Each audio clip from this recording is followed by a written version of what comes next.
Experiența bungee jumping începe cu echiparea, amuri, carabiniere și jambiere solide.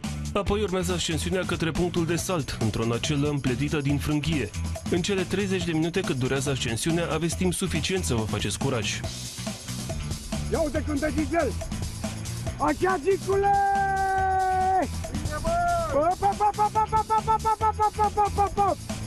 Bravo, Cristofor!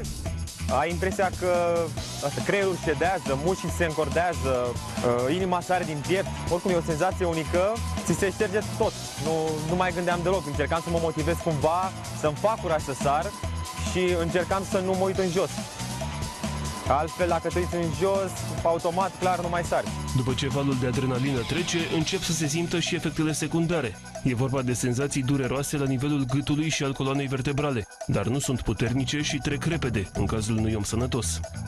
La fel de intensă este și săritura în pendul, adică un leagăn uriaș care se leagănă între pereții înalți ai cheilor râșnoavei. Gata? Gata, Zoli, pe fază. 3, 2, 1, bum!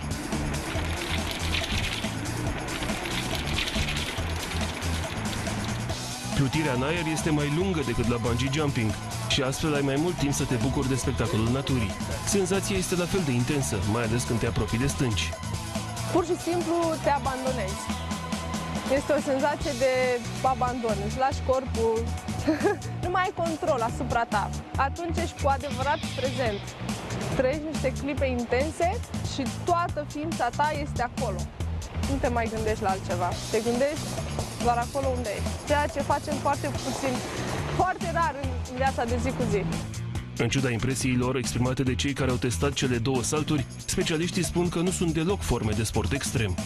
Nu-ți trebuie niciun fel de pregătire prealabilă, niciun fel de aptitudini, abilități. Trebuie să ai doar curaj.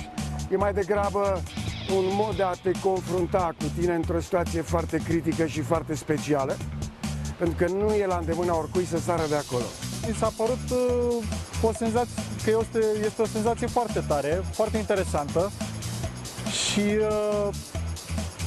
mă bate gândul să încerc și eu, poate data viitoare. O săritură bungee jumping costă 100 de euro, iar pendulul 50 de euro.